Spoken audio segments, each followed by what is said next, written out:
Hola, yo soy Miguel Ángel Hernández, es un reportaje para el Colegio La Salle Envigado. Hoy les vengo a explicar lo que viene siendo el conflicto armado en Colombia.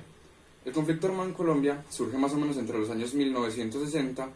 pero sus antecedentes nos llevan hasta los años 1920 con el surgimiento y la creación de los partidos políticos liberales y conservadores. Estos dos partidos tenían ideologías muy diferentes, lo que llevó al pueblo a tomarlas de una manera, algunas personas errónea,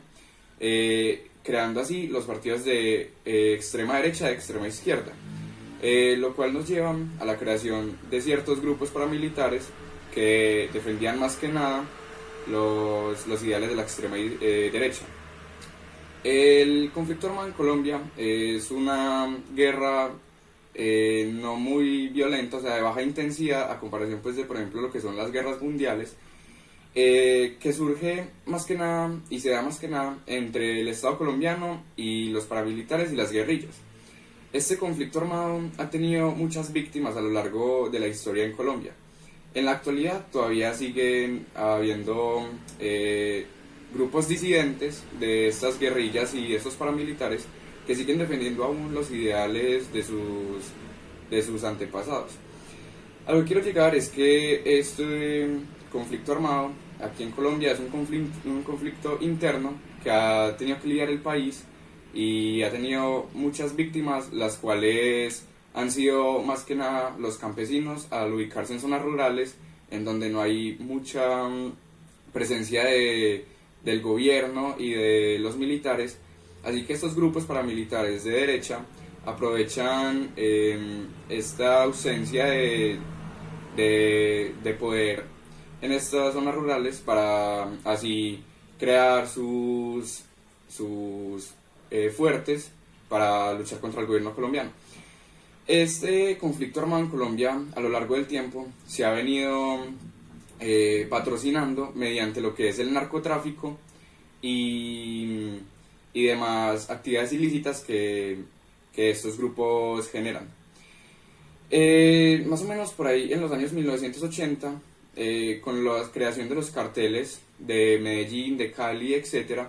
estos grupos paramilitares tuvieron su auge, por así decirlo, al ser patrocinados por estos carteles, los cuales les proveían sus armas y lugares para que estos pudieran hacer lo que es narcotráfico y las armas para poder hacer ataques terroristas, los cuales en esa época dejaron demasiadas víctimas y a lo largo del tiempo la han dejado. El problema con todo este conflicto interno que lidia Colombia es que esto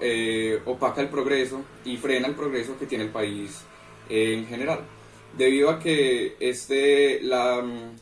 el gobierno se concentra más que nada es en combatir esta violencia, y lo que generan es más violencia, haciendo que hayan aún más víctimas y haciendo que el país no progrese. Por eso es que somos un país tercermundista, debido a que toda esta violencia, toda esta guerra nos tiene estancados. Y la cuestión es que en Colombia no se progresa por esto. Sumado a esto, en Colombia también el gobierno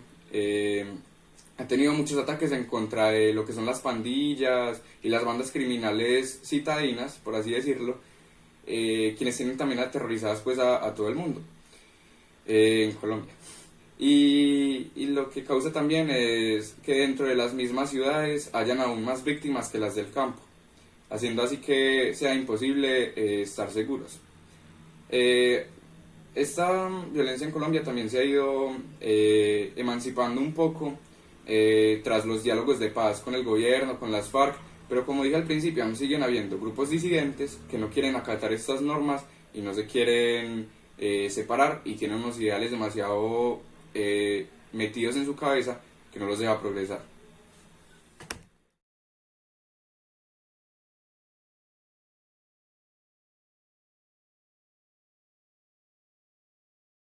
Bueno, con relación a lo que vimos anteriormente en las imágenes, podemos ver que esta guerra no es solo entre el Estado y los paramilitares, sino también entre estos dos entes y el pueblo, quien se ve más que nada vulnerado y vulneran sus derechos al traer violencia hacia ellos. Lo que esto hace es que a que el pueblo no tenga fe en el Estado, y esto genera un caos entre toda Colombia, debido a que si el Estado no los puede proteger, ¿quién lo va a hacer? Porque si ellos mismos se van en contra de estos grupos paramilitares y guerrilleros, lo que van a hacer es otra guerra con otros grupos paramilitares que van a generar aún más violencia, y eso no es lo que se quiere. Entonces debemos ver que toda esta violencia que ha generado los grupos paramilitares y guerrilleros con su guerra con el Estado también afecta al pueblo y vulnera sus derechos, haciendo así que no se pueda seguir en esta situación, y debemos tener un cambio para así poder vivir en un país con progreso que genere, en vez de quedarnos estancados y viviendo en la misma violencia y guerra en la que hemos vivido en más o menos las últimas 6 décadas. Entonces debemos tener en cuenta eso y dejar de propiciar y patrocinar esta guerra y apoyarla, así siendo un mejor país y un mejor futuro para nosotros. Gracias.